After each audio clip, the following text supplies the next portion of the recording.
तो नमस्कार। जैसा कि आपने थंबनेल में देखा, आज की वीडियो का जो मुख्य टॉपिक है वो सरसों की खेती है और इसमें ए टू जेड जानकारी लेकर मैं हाजिर हूं।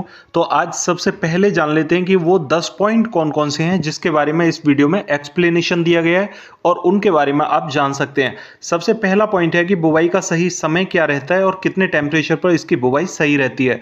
साथियों, चिकनी मिट्टी वाले खेतों की तैयारियां हमें कैसे करनी चाहिए, भुरभुरी मिट्टी वाले खेतों की तैयारी हम कैसे करें, पथरीली मिट्टी जो कि बहुत जल्दी ऊसर मिट्टी को हमने बहुत जल्दी या 1-2 साल में ही अभी खेत बनाया है, उस मिट्टी की हम तैयारी कैसे करें।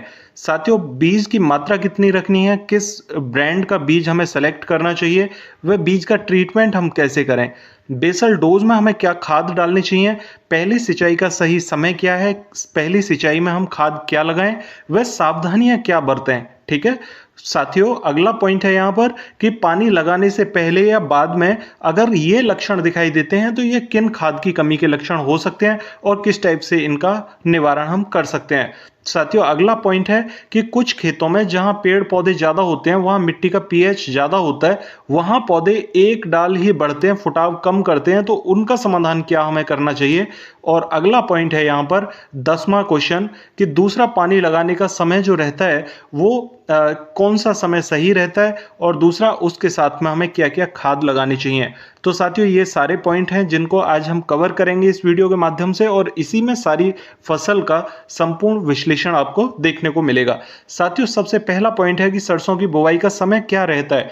तो देखिए, 30 डिग्री तापमान जब भी आपको दिखाई दे, महसूस हो, तब आप इसकी बुवाई कर सकते हैं और सितंबर के आखिरी सप्ताह से लेकर आप अक्टूबर में और नवंबर तक इसकी बुवाई कर सकते हैं। ये सही समय रहता है। लेकिन नवंबर में अगर बुवाई कर रहे हो तो वो पिछेती किस्मों की बुवाई आपको करनी होगी। गंधक 5 किलोग्राम आपने लेना है। ठीक है, हरा कसिस 10 किलोग्राम और जिंक सल्फेट 10 किलोग्राम लेकर अपने खेत में बुरकाव कर दें और जुताई करा के पाटा लगा के छोड़ सकते हो। ठीक है, ये आपकी पहली तैयारी है जो कि आपको खेत में बुवाई करने से पहले कर देनी है। चाहे वो चिकनी मिट्टी है, चाहे वो भुरभुरी मिट्टी है, चाहे जो भी खेत है जिसमें आप बुवाई करना चाहते हैं, उसमें आप ये खाद लगा के छोड़ सकते हो और खेत में पाटा लगा दो। ठीक है, अगला पॉइंट है यहाँ पर कि जिन किसान भाइयों के पास में बुवाई के लिए समय कम है, ठीक है, वो तो इसमें नमी अच्छी हो तो ऐसे ही बुवाई कर सकते हैं।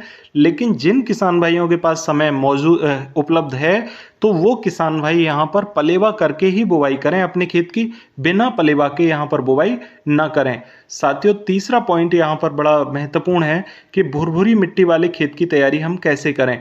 तो जिन किसान भाइयों के खेत में भुरभुरी मिट्टी है, वो किसान साथी यहाँ पर गंधक 5 किलोग्राम के साथ में 10 किलोग्राम हरा कसिस और जिंक सल्फेट 10 किलोग्राम मिलाकर बुरकाव कर दें और यहाँ पर जुताई करने के बाद में पानी लगा दें और पलेवा कर दें। मतलब उसकी पानी लगाने का मतलब है पलेवा कर दें। ठीक है, और अगला पॉइंट है यहाँ पर कि पथरीली मिट्टी। बहुत सारे किसान भाई जो हैं वो पिछले 2-4 साल में ही उन्होंने जो ऊसर मिट्टी थी उसको जमीन में उपजाऊ मिट्टी बनाने के लिए अपनी खेत में बुवाई करना शुरू किया है। तो ऐसे खेतों में क्या तैयारियां करनी चाहिए। साथियों, इस टाइप के खेतों में जिनका पीएच मान बहुत ज़्यादा बढ़ा हुआ है, वहां पर सरसों की बुवाई आप ना करेंगे तो फायदे में रहेंगे। ठीक है, इस टाइप की मिट्टी के लिए जौ की फसल बहुत उपयोगी है और आप जौ की फसल अगर इस टाइप की मिट्टी में करेंगे तो आपको अच्छे रिजल्ट देखने को मिलेंगे। यानी जौ के लिए ये आदर्श मिट्टी है, एकदम आप जौ की बुवाई करें इसके लिए। ठीक है, और अगला पॉइंट यहाँ पर 5वां है कि बीज की मात्रा क्या रखें, बीज का ब्रांड कौन सा लें और बीज का ट्रीटमेंट कैसे करें। साथियों, यहाँ पर सबसे पहले जानते हैं कि अच्छे ब्रांड कौन कौन से हैं। हाइब्रिड में पायोनियर का 45S46 है, ये अच्छी वैरायटी में आता है और इसकी उपज भी 12 से 15 क्विंटल प्रति एकड़ तक हो जाती है और तेल की मात्रा इसमें 33% तक निकलती है। साथियों, वायर कंपनी का 5222 है, इसकी अगर उपज की बात करें तो ये लगभग 12 से 15 क्विंटल तक उत्पादन दे देती है प्रति एकड़ का और 33% तक तेल की मात्रा इसमें भी निकलती है। और पायोनियर 45S42 की अगर बात करें तो ये यहाँ पर 12 से 15 क्विंटल तक उत्पादन देने में सक्षम है और 33% तक तेल कंटेंट इसमें भी रहता है। साथियों, अगर चौथे प्रोडक्ट की बात करें तो ये श्री राम कंपनी का 1666 है। ये किस्म भी अच्छी रही है और 12 से 14 क्विंटल उत्पादन देने में सक्षम है। 33% तक ऑयल कंटेंट इसमें निकल आता है। तो आप इन चारों वेराइटी में से कोई भी एक चूज करके अपने खेत में बुवाई कर सकते हो जो आपके एरिया में उपलब्ध हो। अब सबसे महत्वपूर्ण पॉइंट पर डिस्कस करेंगे कि यहाँ पर सबसे मुख्य जो पॉइंट है वो है बीज का ट्रीटमेंट करना। बहुत सारे किसान भाई कहते हैं कि ये बीज तो ऑलरेडी ट्रीट होकर आते हैं तो हम क्यों ट्रीट करें। तो देखिए, बीज के ट्रीटमेंट करते समय एक बात विशेषकर ध्यान रखो कि जिन फंगिसाइड्स का समय जो है वो समय सीमा वो 20 से 25 दिन रहती है, वो इतने लंबे समय से ट्रीट करे गए बीज के ऊपर जो दवा लगी हुई है उसकी समय सीमा अब लगभग खत्म होने के कगार पर भी होती है और खत्म हो भी चुकी होती है ना, क्योंकि वो समय पैकेजिंग के समय ही उसको कोट किया गया होता है। दूसरी बात कि अब आप अपने खेत में जब बुवाई करोगे तो वहां बीज को आपके खेत के माहौल से जूझना पड़ता है। आपके खेत में दीमक है, फंगस है, बैक्टीरिया है क्या नहीं है, उससे बीज को जूझना पड़ेगा। इसलिए आप नए यहां पर फंगिसाइड से उसको ट्रीट करके बुवाई करेंगे तो आपके खेत में जर्मिनेशन अच्छा होगा, आपकी फसल में आगे फंगस लगने के चांसेस कम होंगे, जड़ गलन की समस्या नहीं होगी। जड़ खासकर ध्यान रखिए, सरसों की फसल में आपको फंगस जनित रोग ही सबसे ज्यादा देखने को मिलते हैं, इसलिए आपको ट्रीटमेंट करना कंपलसरी है। कार्बेंडाजिम 50% वाली मात्र 20 ग्राम ले लो, ठीक है। 20 ग्राम कार्बेंडाजिम जब बीज लेने जाओ उसी के साथ में आप लेकर आओ, बीज के साथ में ही, ठीक है। और उसमें जो भी आपका बीज है उसे बाहर निकाल लो। निकालने के बाद उस पर हल्के पानी के छींटे लगाओ, बहुत हल्के, ठीक है, जिससे कि दाना सिर्फ भीगे, ठीक है। दाने को हल्का भिगाने के बाद उसमें कार्बेंडाजिम का जो भी पैकेट है उसको बुरकाव कर दो उसके ऊपर और हाथ से अच्छे टाइप से उसे मिक्स करके और लगभग 12 घंटे के लिए छांव में सुखा दो, ठीक है। छांव में सुखाने के बाद में आपका ये बीज तैयार है बुवाई करने के लिए, ठीक है। अगर आपने ये सपोज करो आपने बुवाई कल करनी है तो आज शाम को इसे आप कोट कर लो, ट्रीट करके रात इसे छांव में सूखने दो और सुबह इसकी बुवाई कर सकते हो। ये सबसे अच्छा तरीका इसका रहता है। साथियों, अब अगला महत्वपूर्ण टॉपिक है यहाँ पर कि बेसल डोज में हमें क्या खाद डालने चाहिए। बहुत सारे किसान भाइयों का ये बड़ा कॉमन सवाल रहता है। तो देखिए, 35 किलोग्राम यूरिया आपको यहाँ पर लेना है, डीएपी 50 किलोग्राम लेना होगा, एसएसपी 100 किलोग्राम। यूरिया तो 35 किलोग्राम फिक्स है, या तो डीएपी 50 किलोग्राम ले लो या SSP single super phosphate 100 kilogram ले लो, या डीएपी और एसएसपी दोनों में से कुछ नहीं डालना है आपने। तो यहां पर 20 किलोग्राम सरसों की खल ले लो यूरिया के साथ, ठीक है। 20 किलोग्राम सरसों की खल और उसके साथ में पोटास की जगह 50 किलोग्राम चूल्हे की राख। समझ पा रहे हो, चूल्हे की राख जो लकड़ी की या उपले वाली राख होती है, 50 किलोग्राम इकट्ठा करना शुरू करा दो अपने घरों में और 50 किलोग्राम राख को अपने इसी डोज के साथ में मिक्स कर लेना। एक तो डोज हो गई यूरिया खाद 35 किलोग्राम, एक हो गई डीएपी 50 किलोग्राम और एक हो गई राख चूल्हे वाली 50 किलोग्राम, ठीक है। और एक डोज बनती है ये वाली कि यूरिया खाद 35 किलोग्राम, सरसों की खली 20 किलोग्राम और उसके साथ में 50 किलोग्राम चूल्हे वाली राख, ठीक है। और इसके साथ में 6 किलोग्राम आप चूना भी मिक्स कर सकते हो राख के साथ में, ठीक है। ये बहुत अच्छा काम करेगा आपकी मिट्टी के लिए। तो इस टाइप से आप अपने खेत की बेसल डोज में बुवाई कराएं। अगला पॉइंट यहाँ पर आता है निकल के कि पहली सिंचाई के समय हम पहली सिंचाई का क्या समय रखें और इसमें खाद क्या लगाएं और सावधानियां क्या क्या बरतनी चाहिए। साथियों, पहली सिंचाई का समय 45 दिन से लेकर 55 और 60 दिन का टाइम पीरियड होता है, ठीक है। इस टाइम पीरियड में हमारे पौधे में हल्की जो फूल की अवस्था होती है वो बनने लगती है और तब तक हमें पानी लगाने की ज़रूरत पड़ती है। उस समय पर हमें खाद में क्या लगाना चाहिए। तो यहाँ पर खाद का सिलेक्शन करने से पहले आपको ये देखना है कि आपकी मिट्टी कैसी है। अगर आपके खेत की मिट्टी चिकनी है तो आपको अलग से फॉर्मुलेशन बनाना होगा, अगर भुरभुरी है तो अलग से बनाना होगा।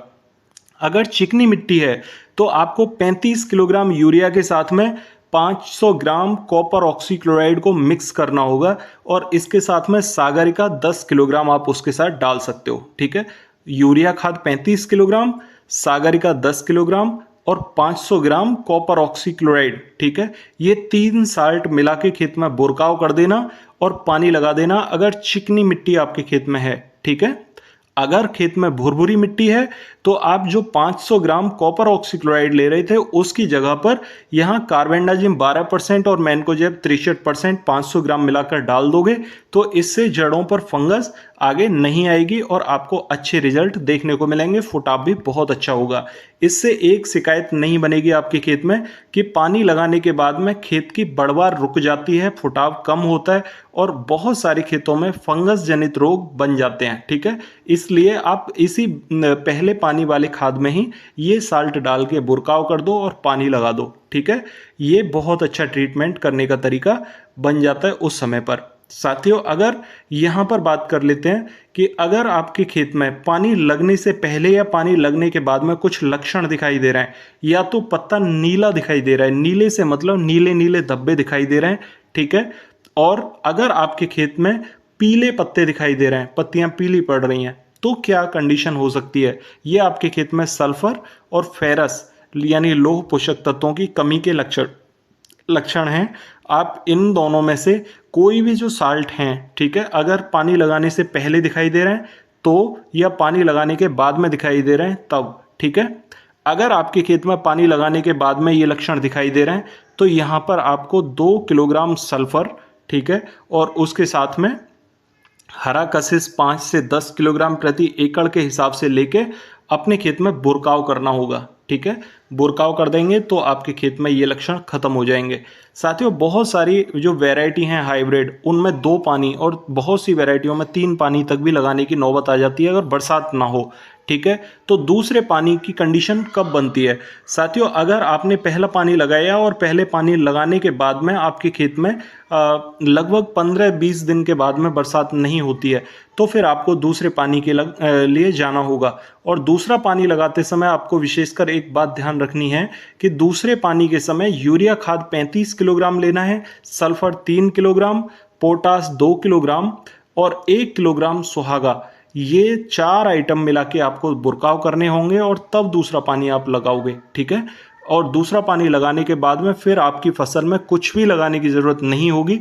अगर आपने अपने खेत की बुवाई करने से पहले जिंक, सल्फर और वहाँ पर फेरस सल्फेट यानी हरा कशिश को मिला के बुरकाव कर दिया है तो आपके खेत में ना तो नीला पत्ते की कोई समस्या होगी, ना पीले पत्ते वाली कोई समस्या होगी। आपकी फसल बहुत ज़बरदस्त चलेगी। सल्फर यहाँ पर 2 बार इसलिए लगाना होता है क्योंकि यहाँ पर सरसों में तेल कंटेंट ज़्यादा होता है और सल्फर बहुत महत्वपूर्ण रोल प्ले करता है दाने में तेल का कंटेंट बढ़ाने में। इससे आपका दाना मोटा बनेगा और दाना मजबूत रहेगा और भारी दाना बनेगा, ठीक है। बोरॉन डालने से परागण की क्रिया अच्छी होगी, यानी कि सुहागा अगर आप खेत में बुरकाव कर दोगे तो उससे आपके खेत में बहुत अच्छे रिजल्ट देखने को मिलेंगे। साथियों, ये एक प्रोसेस था जो कि सरसों की फसल के लिए शुरू से लास्ट तक का प्रोसेस है। और अगर सिचुएशन कुछ और होती है किसी भी फसल की तो उसके हिसाब से उनको उस समय पर सजेस्ट कर दिया जाएगा, कोई दिक्कत नहीं आएगी। फिर भी अगर आपकी कोई क्वेरी बने तो आप कमेंट बॉक्स में ज़रूर पूछना। और अगर चैनल पर नए आए हैं तो चैनल को सब्सक्राइब ज़रूर कर लेना ताकि नई वीडियो का नोटिफिकेशन आपको सबसे पहले मिल सके। तो मिलते हैं फिर अगली वीडियो में, तब तक के लिए नमस्कार किसान साथियों।